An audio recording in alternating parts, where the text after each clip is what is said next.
Kamu mungkin sudah siap, tapi belum tentu cinta itu sudah siap. Dan perbedaan itu jauh lebih penting daripada kelihatannya. Karena kamu telah berusaha keras memperbaiki diri.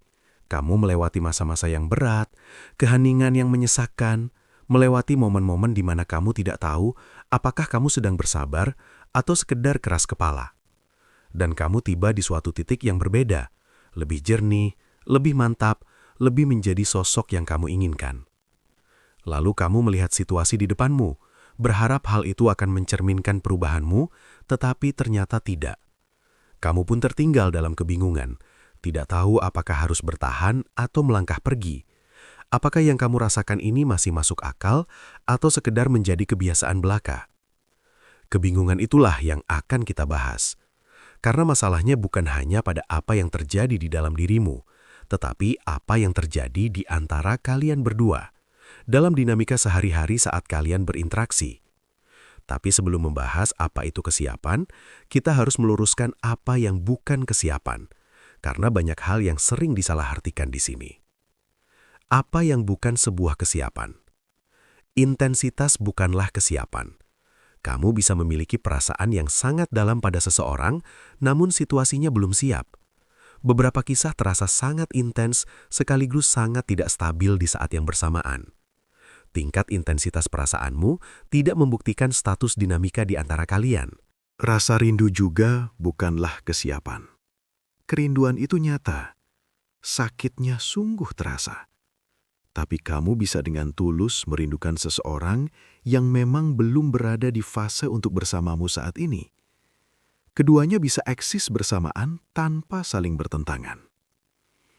Kamu yang menjadi lebih tenang dan dewasa bukan berarti hubungan itu sudah siap. Itu artinya kamu yang sudah siap. Keduanya adalah hal yang berbeda. Dulu saya berpikir, karena saya sudah siap, maka kisah ini pun sudah siap. Butuh waktu lama untuk memahami bahwa polanya tidak bekerja seperti itu. Kamu mungkin telah berkembang pesat, sementara dia masih berada di tempat yang sama. Ketika itu terjadi, satu orang tumbuh dan yang lain tertinggal, situasi tersebut tetap tidak memiliki fondasi yang cukup untuk menopang apa yang ingin kamu bangun.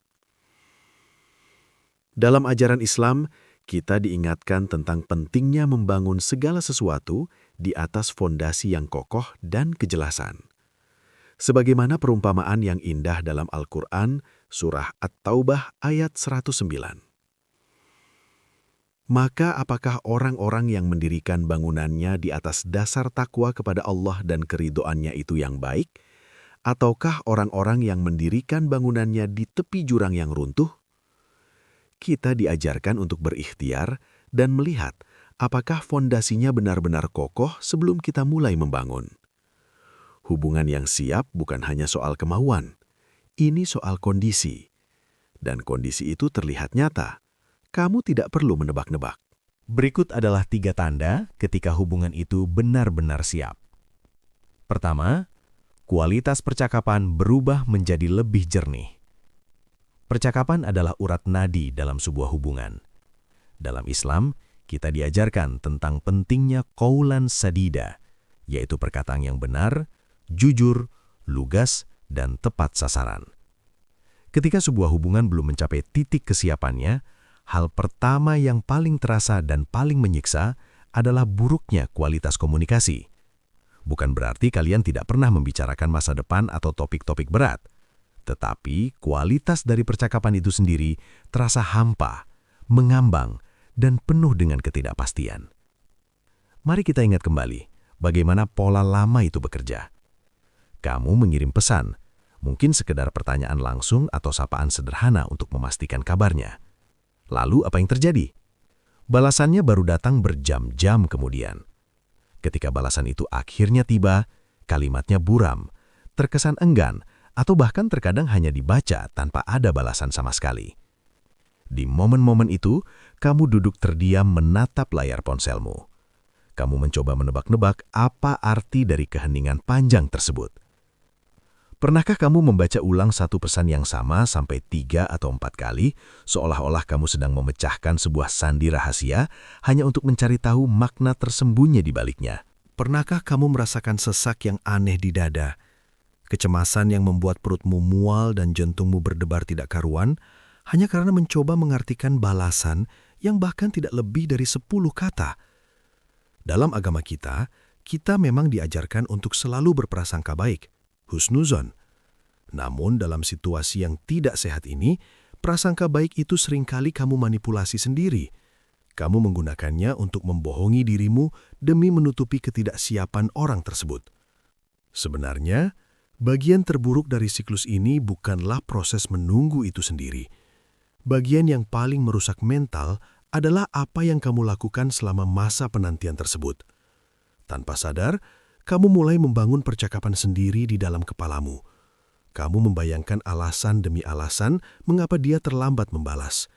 Kamu menyusun skenario jawaban yang mungkin akan dia berikan, dan bahkan kamu sudah menyiapkan balasan emosional atas jawaban imajiner tersebut. Tanpa kamu sadari, kamu sedang berdialog dengan seseorang yang bahkan belum membalas pesanmu di dunia nyata. Dan ketika balasannya benar-benar datang, singkat, tidak jelas, tanpa arah yang pasti, kamu tiba-tiba disadarkan pada sebuah realitas yang pahit. Kamu baru saja menghabiskan waktu berjam-jam menguras energi dan kewarasanmu untuk sebuah dialog yang pada kenyataannya hanya hidup dan bergema di dalam kepalamu sendiri. Pola lama ini sangat beracun. Ia menguras tenaga dan batinmu jauh lebih besar daripada yang mau kamu akui. Ada efek samping dari kelelahan mental ini yang jarang sekali disadari atau dibicarakan. Kamu mulai merasa kecil dan tidak berharga di dalam kisahmu sendiri. Bukan karena dia secara sengaja merendahkanmu dengan kata-kata yang kasar, tetapi karena seluruh energimu habis terkuras hanya untuk terus-menerus menafsirkan, menebak suasana hatinya, dan menunggu kepastian. Mempertanyakan posisimu setiap hari perlahan-lahan mengikis rasa percaya dirimu dan kehormatan dirimu, izah, sebagai seorang muslim-muslimah yang berharga. Ruang di hatimu yang seharusnya bisa diisi dengan kedamaian justru dipenuhi oleh kegelisahan. Namun, perhatikan apa yang terjadi ketika hubungan itu benar-benar siap. Semua kekacauan emosional itu seketika berhenti. Kamu mengirim pesan dan balasan pun datang dengan semestinya. Tidak ada lagi drama tarik ulur. Balasannya mungkin sesederhana, bisa kita bicara malam ini, namun terasa begitu lugas dan melegakan. Tanpa permainan pikiran, pertanyaan yang langsung akan mendapatkan jawaban yang langsung pula. Kata mungkin, terserah, atau lihat nanti ya, perlahan menghilang dari kamus percakapan kalian. Kedewasaan dan kesiapan membawa kejernihan.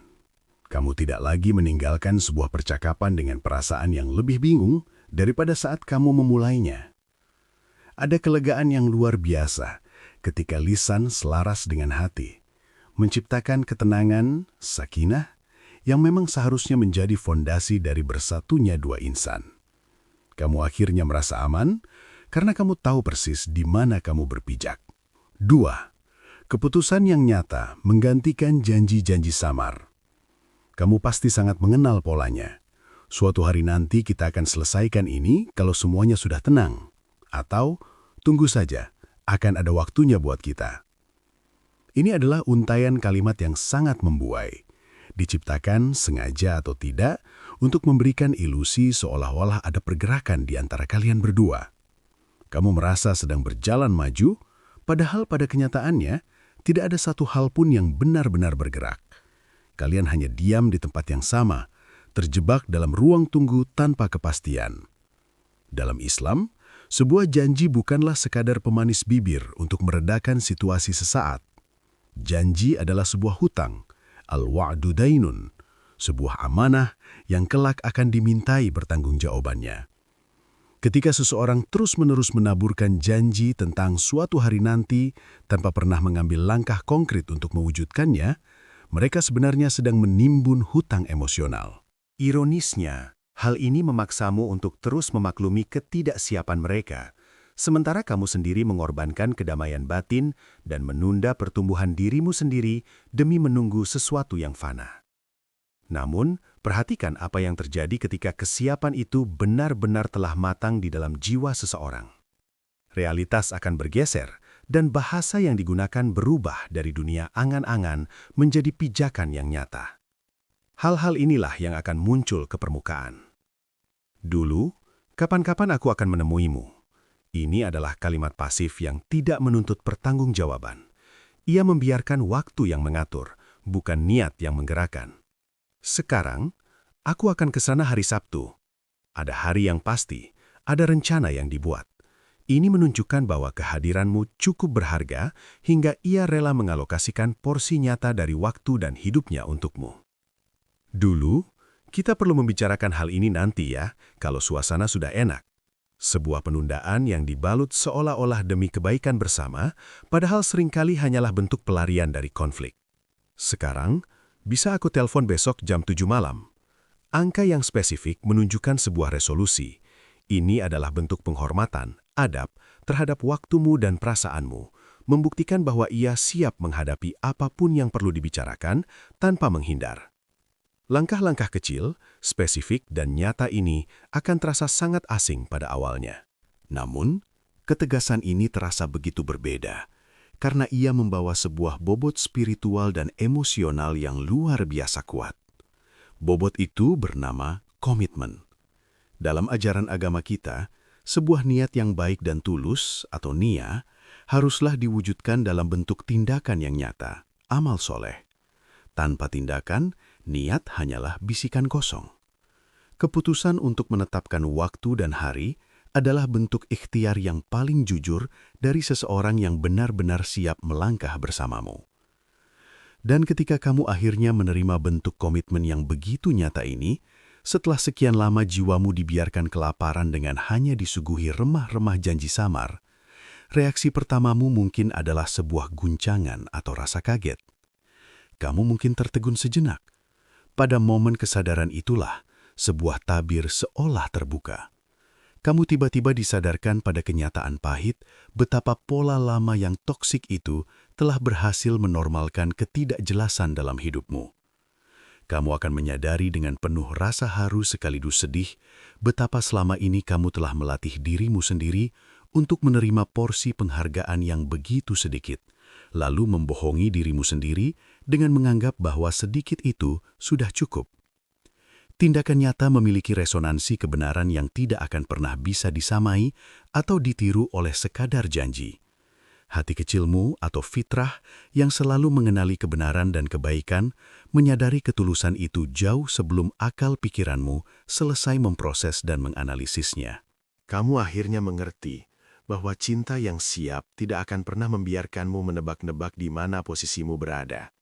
3. Ambiguitas atau ketidakjelasan menghilang, bukan karena ada yang memaksa, tetapi karena ketika kedua belah pihak sudah siap, berada di area abu-abu tidak lagi terasa nyaman bagi mereka. Apa yang diucapkan, itulah maknanya.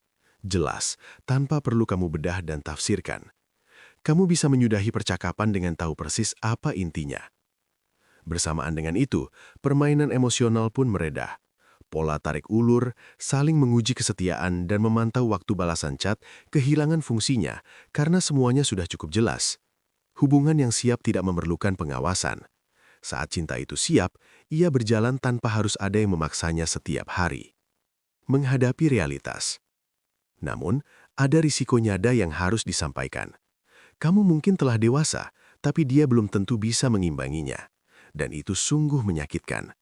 Kamu mengajukan pertanyaan langsung, dan balasannya masih sama, samar dan menghindar. Di momen itu, kamu merasakan kesepian yang aneh. Bukan marah, bukan juga kecewa. Itu adalah pengakuan yang jujur bahwa kamu berada di satu titik, sementara dia masih tertinggal di titik yang lain. Mengetahui di mana posisi kamu sebenarnya adalah hal yang memungkinkanmu mengambil langkah yang tepat di waktu yang tepat, tanpa harus membuang apa yang telah susah payah kamu bangun di dalam dirimu untuk sesuatu yang belum siap menerimanya. Ketika sebuah hubungan benar-benar siap, kamu tidak akan terus-menerus bertanya pada dirimu sendiri apakah hubungan itu siap. Kamu melihatnya dari percakapan yang memiliki arah, dari tindakan nyata yang menggantikan kata-kata samar, dan dari hilangnya drama. Kamu melihatnya dari kedua belah pihak, bukan hanya dari sisimu saja. Saat semuanya siap, kamu tidak perlu meyakinkan siapapun bahkan dirimu sendiri. Tinggalkan komentar dan beritahu saya satu hal saja. Dari 3 perubahan ini, mana yang sudah kamu lihat terjadi dalam kisahmu? 1, 2, atau 3?